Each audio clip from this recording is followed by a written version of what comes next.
Playoffs? Seriously, Steph Curry? You couldn't even make it to the playoffs?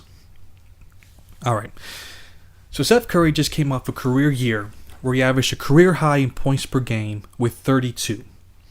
He was the best scorer in the league, and he had a strong argument for being the best player in the league.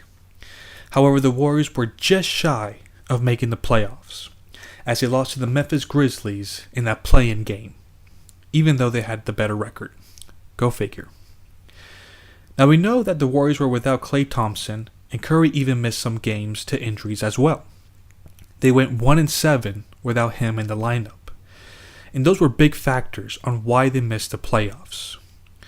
So what usually happens when talking about the legacies of these players, they will bring up the fact that, for instance, Curry couldn't carry his team to the playoffs that one season, and that should disqualify him for reaching a certain tier of greatness. However, this isn't the first time that someone as great as Curry failed to reach the postseason, and it won't be the last. You'd probably be surprised to know how many times this has happened to players who are indisputably in the upper echelon of NBA greats. Now, before we get to those players, I have some ground rules. First, you have to be in your prime to be in this list. If you were in the twilight of your career or just starting out, we're not going to add you here. So that means MJ's Wizards years is not going to show up.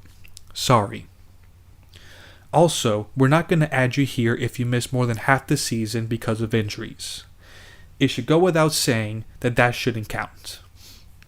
So we're going to start from the greats of the past and work our way up. First off, we have Wilt Chamberlain in 1963. Wilt Chamberlain would be the first major superstar that would miss the postseason, as the San Francisco Warriors went 31-49 for the season. Now keep in mind that this was a season after Wilt averaged 50 points per game. So Wilt was at the height of his powers. Now the easy defense for Wilt is that he didn't have the strongest supporting cast. That wasn't always the case for Wilt throughout his career, but it was for this season. However, I can't give him a full-on pass for his lack of help, because a playoff berth was well at his reach. Here's why. In the 1963 season, there was a total of 9 teams in the league. The playoffs had a total of 6 teams that could qualify. So that means 2/3 of the teams in the league made the playoffs. And that means as well that you didn't have to be that good to get in. And take for example the Detroit Pistons, who had the 6th best record and were the last team to qualify. They had players like Bailey Howell, Don Ole, Ray Scott, and a young Dave DeBusschere. I'm sure I butchered that. Now Bailey Howell is a Hall of Fame player, but he ain't no Wilt Chamberlain. They're not in the same class, they're not even in the same universe. But Wilt Chamberlain and the Warriors couldn't even beat them out. Now, an interesting stretch of games I want to point out that really puts this team in a nutshell is in the month of November when they had a 10-game losing streak. Now, during that span, Wilt Chamberlain had a total of 5 50-point games and 1 60-point game. Just legendary stuff. But it just didn't matter. The key problem was their defense, as they were the worst in the league in points allowed. Teams just outscored the Warriors. Or better yet, teams just outscored Wilt. Now you look at his numbers, and you just can't reasonably put too much blame on Wilt. He averaged 44.8 points per game and 24.3 rebounds per game. That points per game average is the second highest total in his career, which is also the second highest in NBA history. He had 30 total games where he scored 50 points or more. 3 of those were 70 points or more, and 6 of those were 60 or more. But here's an interesting stat from those high-scoring games. The Warriors went 4-5 when he scored 60 or more. so it just didn't lead to victories. So listen, he had an all-time great season. No one has ever been close to putting up the numbers that he put for this season. And you can even make the case that he did it out of necessity, because their second best player from the previous season, Paul Arizin, was no longer in the squad because he retired. And this was the same player that was selected for the 50 greatest players in NBA history in 1996. So he was a formidable player. And even though he was older, the Warriors still lost a 20 points per game score, and they had no one to fill the void. So maybe Wilt decided to take it upon himself. But even he couldn't carry his team to the playoffs. So that teaches us a basic principle about basketball. You need star teammates to be able to succeed. It doesn't matter how good you are or how much more talented you are than everybody else. If Wilt can't do it from that era, then no one can. He learned the hard way. Next up, we have Oscar Robertson from 1968 to 1970. Kevin Garnett and Oscar Robertson both have one thing in common. They both missed the postseason 3 years in a row. And just like the 2005 Wolves that we'll see later, the 1968 Cincinnati Royals missed the cut by 1 game. Now this one is easy to explain for Oscar Robertson, as he missed 17 games that season due to injuries. And the Royals went 4-13 without him. They would have certainly made the playoffs if he was more healthy.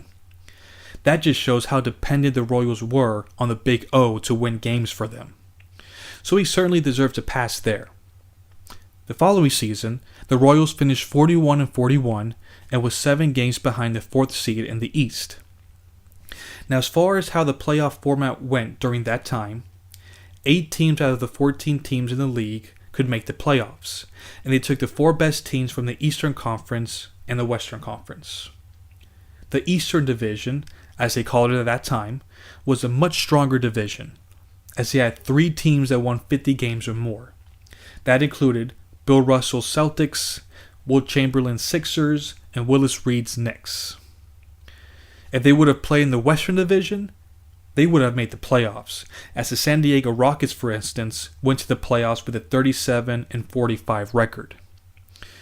But that's usually how it goes in the NBA. It's rare that both conferences are evenly matched, and usually one conference is completely stacked over the other. Now the following season was even worse. They finished with a 36-46 record for the season. Oscar was plagued with injuries again, and he missed 12 games. To give an idea of what was going on with the team, a Sports Illustrated article from 1970 mentioned that Cincinnati lacked depth, only lessened discipline. Often, some players passed up team travel and flew about the country to games as it suited them. It was apparent why the head coach Bob Cousy, at 41, wanted to come out of retirement, to rest Oscar a few minutes of each game, or even to give O occasional chances up front. End of quote. Players and league observers mentioned it was the most awkward thing for them to have their coach play with them. Now, as far as Oscar Robertson, there isn't much you can do if players aren't playing because they simply don't want to travel. And that reflected on their record on away games. They went 17-34 in road games and games they played in neutral sites. It was just a mess of a team. And Oscar Robertson just couldn't carry the team the way he used to earlier in his career. And his tough personality didn't help matters either. He was known for being a perfectionist and for being harsh to his teammates. And after a while, you just get tired of dealing with it. And since his teammates weren't too concerned with winning, I'm sure it drove Oscar crazy. So the Royals decided to trade him in the offseason to the Milwaukee Bucks, and he was able to have pretty good success with the young Kareem AbdulJabbar. So it all worked out for him. Next up, we have Kareem AbdulJabbar from 1975 and 1976. What helps players like Steph Curry, who didn't make the playoffs, is that a player like Kareem AbdulJabbar also didn't make the playoffs during his prime years as well. and he's in everybody's top 5 players of all time, at most. Some people even call him the GOAT. But he didn't just go one season without making the playoffs. He missed 2 in a row. So the 1974-75 Milwaukee Bucks started the season out with Kareem because he fractured his hand in the preseason. According to a New York Times article, he collided with Don Nelson of the Celtics under the net and came down holding his hand over his eye. Then, out of frustration, he punched the support pole on the backboard. I'm sure he regretted doing that. So with him gone for the first 16 games, the Bucks win 3-13 without him. And that just shows what Kareem meant for this team. Now, even with such a bad start, the Bucks still had an opportunity to make the playoffs. They were only 2 games back from the 5th seed, but they were just too inconsistent. In the second half of the season, they had a 5-game losing streak, and then in the last 10 games of the season, they finished 4-6, including a 4-game losing streak. However, in his defense, they were missing some key bodies. Lucius Allen played all but 10 games and then was traded to the Lakers. He was their 3rd leading scorer. And then Jim Price, the player that was traded for Lucius Allen, missed half the season to injuries as well. So it was really just Kareem and Bob Dandridge to carry the load. And they were simply too short-handed to contend, even against lesser talented teams. So Kareem got tired of playing in Milwaukee, Wisconsin, because it did not fit his cultural needs, and he was able to play for the Los Angeles Lakers through a trade. Now the 76 Lakers looked a lot like the Bucks team that he just left. He had his 3rd wheel back, Lucius Allen, and Gail Goodrich was given the same production as Bob Dandridge was at that point of his career. So the Lakers were just far away from being a championship contending team. The prior year, the Lakers had a 30-52 season record. With Kareem, they improved 10 games and won 40 for the season. However, with Kareem playing all 82 games and even winning the MVP award, there was still no excuse for him to at least carry his team to the playoffs, because that's what MVPs do, right? But if he had a defense, it would be this one. So during this time, the league had 10 total teams that went to the playoffs. So it was 5 teams from each conference that made the playoffs. However, the NBA had this stupid rule where the best 2 teams from each division would be automatic locks to make the playoffs, no matter what their records were. So in the Midwest Division, the Milwaukee Bucks made the playoffs with a 38-44 record, and the Detroit Pistons made it with a 36-46 record. Notice that the Lakers had better records than them. So since the Lakers were in the Pacific Division, where all the good teams were, they had to fight for that wild card pick to make the 5th seed. And it all came down to the last game of the season, where the Lakers played against the Phoenix Suns, who had a 41-40 record, and the Lakers had a 40-41 record going into the game. The Lakers lost big time, with the final score being 113-98. So he became the only player in history to win the MVP without making the playoffs. It's a part of his career that doesn't get talked about a bunch, thankfully for Kareem. But he also had to battle very tough years in his career as well. Next up, we have Charles Barkley in 1988 and 1992. So coming into the 1987-88 season, Charles Barkley was given the keys to the organization. Dr. J had just retired, Moses Malone was long gone, and Andrew Toney was struggling to stay on the court due to injuries. And that was really the story for the Sixers team. They didn't have a strong core to begin with, and the top scorers behind Charles Barkley missed a lot of time due to injuries. Cliff Robinson, who averaged about 20 points per game, missed 20 games in the season. And Mike Gomensky missed 37 games, and he averaged about 17 points per game. Now, Mo Cheeks was still on the team, and he was even selected to be an All-Star that season. But he was getting older, and he was seeing a drop in production. So I feel like Chuck deserved a pass for that, as that was his first year leading a team on his own, and he was averaging career numbers. he was able to put up around 20.5 points per game and 12 rebounds per game. Now for the 1992 season, that one we can't give him a pass on. So at this point, Barkley had really come on his own.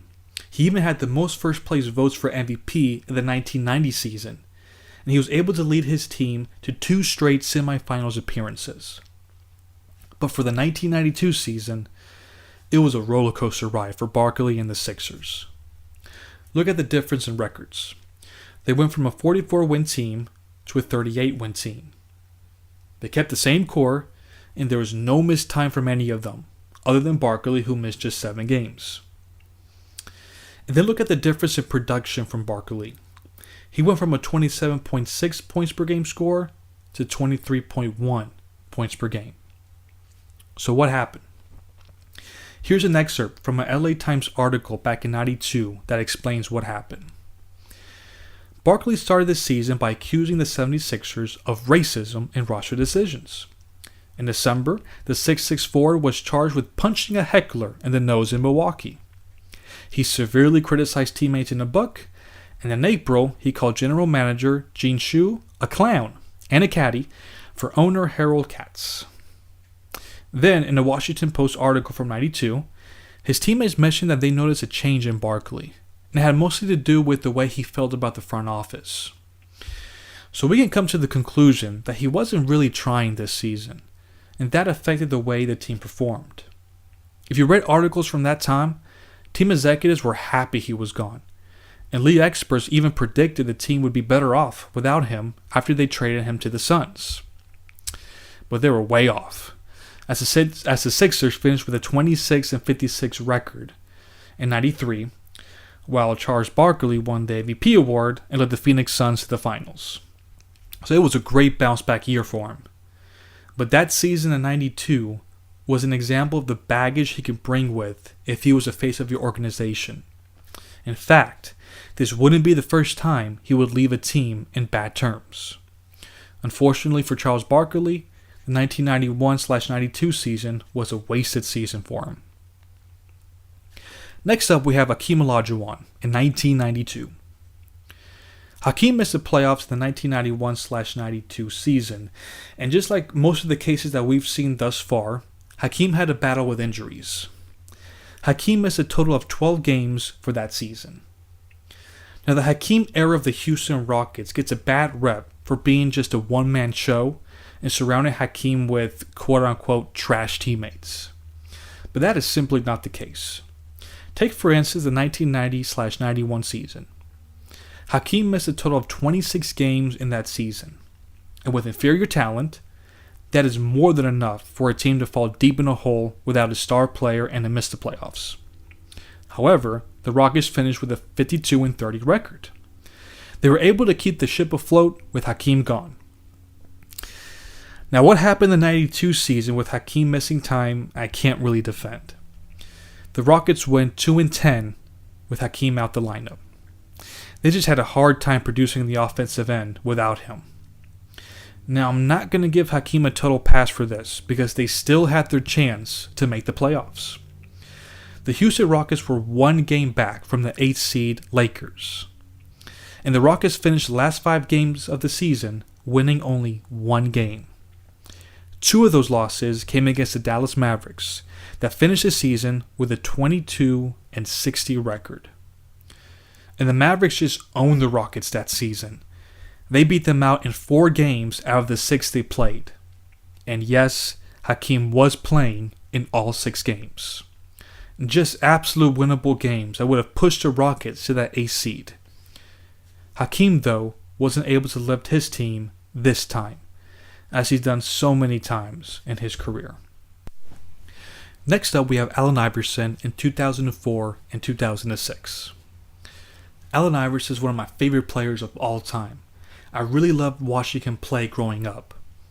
If you're a 90s baby like me or older, you remember that Allen Iverson was one of, and if not, the face of the league in the early 2000s, along with obviously Shaq and Kobe and Vince Carter.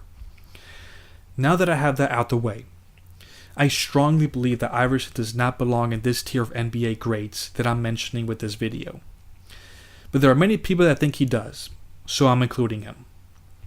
Now, his first missed playoff appearances that happened during his prime came in the 2003/04 season. Now, for that season, he missed nearly half of the regular season due to injuries, so he gets a full-on pass on that one. Now, unfortunately, I can't say the same for the 2005/06 season. Statistically speaking, this was the best season of his career. He averaged a career-high 33 points per game, along with 7.4 assists per game and 3.2 rebounds per game. There was 15 different games where he scored 40 or more, including a season-high 53 points that he scored against the Atlanta Hawks. So he had an excellent regular season. Now, he did miss 10 games in the regular season, and the Sixers went 3-7 with him out the lineup. Now, you would think that would be enough to give him a full-on pass, but then you have this stat. With Iverson playing, the Sixers went 35-37. So he couldn't even keep his team over 500 when he was playing. Listen, injuries are a part of the game, and it's normal for a player to miss some time during the season. Iverson has only played a full 82-game season twice in his career, and usually he was able to lift his team while he was healthy to give them enough of a cushion to make the postseason. But he wasn't able to do it this time. Was this a very talented team? Maybe not, but they kept the same core from the previous season that did make the playoffs. I'm sorry, but he'll have to take this one. Next up, we have Kevin Garnett from 2005 to 2007. KG just had an up and down stint with the Minnesota Timberwolves. When I think of Garnett, I think of his time with the Wolves, even though he won a championship with the Celtics. He was always one of the top players during his prime years with the Wolves, and he even won the MVP in 2004. After years of first-round exits, it looked like the Wolves were finally going to be a force in the West after being only 2 wins away from making it to the finals. Well, the exact opposite happened. They won only 44 games in the 2004/05 season after winning 58 the previous season. Now, this is one of the few exceptions where we really can't blame this on injuries, because KG played the full 82-game schedule. Wally Szczerbiak only missed 1 game, and Latrell Sprewell missed just 2 games. Now, Sam Cassell missed 23 games and struggled all season with injuries. He was a key part of the Wolves' success in 04, but you can point to the fact that he was 35 years old in this season, and then Sprewell was 34 as well. So that, I guess, big three, I don't think they even qualify for that, but that core was pretty old rather than KG, obviously. And they just struggled throughout the season. Latrell Sprewell, for example, only averaged 12.4 points per game on 41% shooting. And he even got benched during the season for his poor play. This will also be his last season in the NBA. No one would pick him up in that offseason because the teams weren't going to pay him enough money to feed his kids. Just a shame how unfair the system is. Anyways, KG also wasn't exactly having an encore performance from his MVP season the prior year. There were some rumblings going on during that year that he was playing with a bad knee, which could explain that. Now, even though his numbers were slightly down, he still led the league in win shares, box plus minus, value over replacement player, and PER. So maybe we give him a pass on that season. But the next 2, I can't defend that. Missing 3 straight playoff appearances is more of a stain in his career than getting bounced from the first round for 7 straight seasons. It's just not good. The Wolves went 33-49 in 2006, and they went 32-50 in 2007. Now, I get that when your star teammates is Ricky Davis and Wally Szczerbiak, you're going to struggle. But Kevin Garnett was in his prime. And when Kobe Bryant is going to the playoffs during those same 2 seasons with Lamar Odom and Kwame Brown as his star teammates, then how could we defend that? It was just a bad ending to his career with the Wolves. Now, next up, we have Kobe Bryant in 2005. I'm sorry, my fellow Kobe fans, but this one counts. I can't give him a full-on pass for this season. Here's some background from the beginning of the 2004/05 Lakers.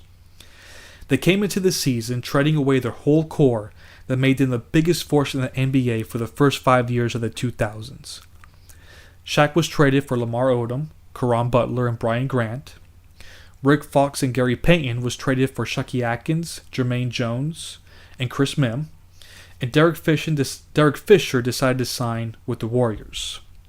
So all that was left was Devin George, Brian Cook, and Luke Walton from that 04 team. So this was not a deep squad at all.